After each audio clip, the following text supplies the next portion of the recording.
All right, music fans, welcome. Harmless Dave here again, just talking real music in real time for real people just like you, just like me. So my friend Jonesy likes to send me concert reviews, and he's been sending these Journey concert reviews along. And here's another guy, supposedly a writer for this newspaper since 1975 for the Star Tribune. The headline reads, "Only the sound engineer stopped believing in Journey as they roused a crowd in St. Paul." Okay, were they any good? Just the engineer was bad? Or give us some info here. So they talk initially about Tony Soprano made sure we'd never forget about Journey. So it's only because of the Sopranos that Journey is still a famous band. That's a bunch of BS. Sorry, BS, okay? And this whole obsession since this tour started, hurry up, you gotta play, you played Don't Stop Believin' too soon. This is now, because it's the third song. So I think that's a message from Neil Schon and company that, yeah, it's not the only thing we're about. That's exactly what putting that song there is, because anybody who's managing this band, who is probably trying to choreograph the set list, right? They would never put Don't Stop Believin' as song number 3. And this has got these people up in arms. What if you get to the show late? Well, there's this band called Toto that opens up, which, by the way, Toto is getting smacked around. I've seen some reviews like Joseph Williams can't sing anymore, and I don't know who this guy is. Bring the other guy back. And they don't know the other guy, right? They don't know Bobby Kimball, who right now is in pretty rough shape from what I understand. But they don't know that Joseph Williams has been with this band since 1986, I believe, off and on, right? But he's been there for quite some time. And I think he can still sing. I've heard him sing, and I think he sounds pretty good. But anyway, I've read some reviews where they're bashing on him, and it's like, it's just a bunch of yacht rock. Move out of the way so we can get to Don't Stop Believin'. So here's what we used to do, right? When we used to go see concerts, we used to listen to all of the music. Yes, there may have been a song here or there where if we had to use the bathroom, we would go. If we wanted to wander around and buy a t-shirt, but typically, I remember running back, you'd hear a song and you'd be out there walking around. You're like, oh, dude, I can't miss this song. You know, we all did that stuff. But these people today, everything is so stodgy and stuffy. And we've got to hear about the Sopranos and HBO and Glee, for crying out loud. Yes, TV's Glee, the closing number in the hair band Broadway musical Rock of Ages. And a sports venue standard. Okay, fine. There are a lot of songs that are sports venue standards. You're going to see a rock band that has a huge catalog. They have a new album coming out, right? I don't think you'll hear too much about the new album here in this review. As the band approaches its 50th anniversary next year, Journey is so confident. I'm doing like a Dan Rather without the Darren brother. Journey is so confident that in concert no longer waits for the encore to deliver its signature song on Monday at the XL Energy Center after 2 plodding 1980s pieces. After 2 plodding 1980s pieces, it was time for the knockout punch only 13 minutes into the show. 2 plodding, wonder what those 2 plodding 1980s pieces were. I bet you they were really good songs. They're not even telling you what the songs are. Okay, and this guy has been with this newspaper since 1975. So he's got to be a little long in the tooth, right? Because I was 10 in 1975. Just full disclosure, that's how old I was. Which again, does make me fairly old, but not old enough to write for a newspaper. Although, based on this writing, at 10, I may have been able to give this guy a run for his money. With Jonathan Cain's jaunty piano intro and Arnel Pineda's soaring vocals, Believin' became a gigantic kumbaya song. Sing along, much like Sweet Caroline. Yeah, no, Sweet Caroline isn't, it's not even, it's like an apple over here and an orange or a banana over there. This is, no. See, we've made everything into like a pop culture. Like you go to Fenway Park and you got to hear Sweet Caroline, which is cool.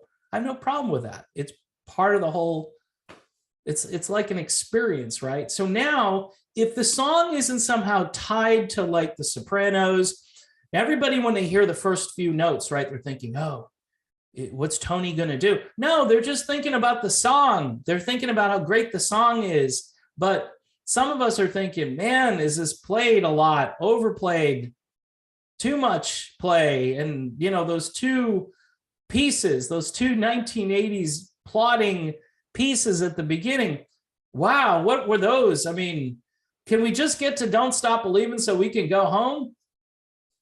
Anyway, he goes on to say it was the emotional high point of the evening. Basically, everything else sucks that this band does, right? And maybe the musical pinnacle too, because the rest of the concert was problematic. In short, Dean Castronovo's kick drum was so loud that it drowned out many of Neil Sean's guitar solos. I doubt that, which is one of the attractions of a Journey concert. Really? I thought the main attraction of the concert, above everything else, was Believin'. Power ballads, including Lights, Faithfully, and Love and Touch and Squeezin', fared more auspiciously.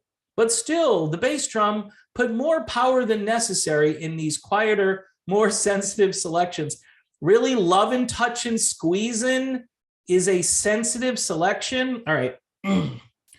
You know what the song is about, right? And do you know that the song has this, it has this tension, which Perry was famous for writing into the song. That's what he did. He was really good at it. And I don't consider, if you consider Love and Touch and Squeezin' a power ballad, I don't know, maybe, but this is just laziness here. For a band that had more personnel changes than the Minnesota Twins experienced this weekend. Now, again, this is an article coming out of Minnesota, so I don't know what happened to the Minnesota Twins, and nobody else reading this probably cares, but it's a cute analogy. Journey probably needs to make one more, replace the sound engineer. Maybe a fixer from the Soprano family could make arrangements. Oh, okay. So we're going to have the Soprano person come and knock off the sound engineer. It's all in good fun, right? A concert goer needs a program to keep track of who's in this Rock and Roll Hall of Fame band. Okay, it's kind of been settled. And again, this is not writing about the concert. It's writing about other stuff that happened. You could just say briefly, there's a new lineup. They seem to be doing well. You don't have to give the history of the band. I guess, you know, if you've been around since 1975 and you write for a newspaper, you must feel obligated for some reason to go off on these useless tangents. All right. Of course, there is Sean, talking about Neil Sean, 68. Okay, we know how old he is, who started the group in 1973. See, the history lesson continues. With other former members of Santana. Really, we're just going to do the history of Journey. On Monday, he managed to sparkle with passages that were alternately speedy and soulful passages. Okay. Lights, jazz fusion flavored on Who's Crying Now, and triumphantly soaring on Any Way You Want It. So they're talking about Kane. He's been on board since 1980, but there was an acrimonious split recently. Okay, so we're literally going to go through all of the changes in Journey. Okay, and yes, Steve Smith is gone. Castronovo is back. Todd Jensen's on bass. He's filling in for bassist Randy Jackson. We don't know that. Okay, I would say Todd is in. Randy's not there. Jason Durlatka joins on keyboards and occasional vocals. I wonder how Jason sounded. on his occasional vocals? Were those the the first two songs that you had to put up with, 1980s pieces? Then there's Pineda, lead singer number 4. And wrong answer. Technically, Arnel is lead singer number 6. Can I count it out for everybody here? So you had Greg Raleigh, you had Robert Fleischman, that's 2, right? You had Steve Perry, that's 3. You had Steve Augeri, that's 4. You had Jeff Scott Soto, that's 5. And then you had Arnel Pineda, that's 6. Okay, so 6, lead singer number 6. Yes, Jeff Scott Soto was announced as the band's new lead vocalist, and Robert Fleischman definitely joined Journey for a period of time and then was fired, but he was a vocalist. Anyway, Pineda 54 has a similar voice as Perry. Of course, they did talk about Perry, who left Journey for a second time in 1998, is semi-retired, though he put out a solo album in 2018 and a Christmas. So we're getting, it's the history of Journey. How was the concert? Pineda 54 has a similar voice. Yes, say doppelganger. That's always a favorite of mine. On Monday, he was jumping, punching, clapping, cheerleading, air guitaring, rarely standing still. And he has the right voice for Journey, perfectly evoking Perry with a hint of smokiness on Lights and Open Arms. So if you like your vocals a little smoky, a little well done, Liquid Smoke. We should call Arnel, he's Liquid Smoke. The newest song Monday came from 1986, which was the end of Journey's heyday. Huh? That's how it's written here. So I don't know. The newest song Monday came from 1986, which was the end of Journey's heyday. But hits like Wheel in the Sky and Any Way You Want It kept on coming for 95 minutes. Post-Sopranos Journey has smartly toured with other classic rock hitmakers, and I still don't understand the newest song Monday came from 1986. They have a new song out, and I'm thinking they might have played that new song, and it's not a song from 1986. Just a hunch, okay? So yeah, I don't know what this guy is talking about here. Post-Sopranos Journey has smartly toured with other classic rock hitmakers, including Def Leppard, Santana, and the Doobie Brothers. This time it was Toto offering such yacht rock staples. Yacht rock. Okay, so this guy came up and started writing in 1975 when this term didn't exist. Toto is a West Coast rock band that can rock if they need to, like Hold the Line, or they can be quieter, okay? This whole thing where everything has to be categorized in the, oh, it's yacht rock. Toto is a yacht rock band. Steve Lukather, the only original member, showed off his considerable guitar skills, but when it came to lead vocals, he was the 5th best singer on stage. The band is also on its 4th lead singer, Joseph Williams. Billy Idol was previously announced, but he bowed out because of sinus problems. The Journey Toto pairing might make sense because Lukather's son is engaged to Kane's daughter. Well, that's not why they paired it. They had Billy Idol on some shows, and then they were going to have Toto on other shows. Billy got sick, so Toto is now doing all the shows. All you got to do is kind of look that up. It has nothing to do with the engagement here, although that is interesting. It has nothing to do with why Toto and Journey are paired together. More importantly, Steve Lukather and Neil Schon have been friends for a very long time and are both guitar heroes and are both really good at what they do. So there's so much. There's so much. So is the show good? I don't even know if the show is any good based on this. The drums were too loud, and Don't Stop Believin' kind of blew the load right at the beginning, right? You just gone. So there's nothing else really to talk about. You know, they lumbered through a couple of 80s pieces. Do you know anything about Journey? I mean, he says here, you know, he's a music critic. He's attended more than 8,000 concerts, including Prince, Led Zeppelin, Neil Diamond, Bob Dylan. But yet he spent most of this review talking about the history of Journey and not the actual concert. You could have made the article shorter, right? And talked about the concert, says, here's the new lineup. They sound good. They don't sound good. You could have mentioned who they are. Why do you need to just bring endless amounts of context to this when people want to know, should I spend the money to see Journey? After reading this, nobody knows, right? Nobody knows. We know that the sound engineer had an issue, but otherwise, was it a good show? We don't know. We know that Don't Stop Believin'. See, here's my theory on Don't Stop Believin'. The people who go to these shows to review them only really care about that one song. Would I be upset if I went, for instance, and they didn't play Don't Stop Believin'? I wouldn't be upset. I'd be surprised, but I wouldn't be upset. I would go, wow, I can't believe they didn't play it, but they played Walks Like a Lady. And people would be like, what's that song? They played After the Fall. And people would go, huh? I mean, they just, and I'd be like, yeah, something I haven't heard 14 million times on the radio in the past month.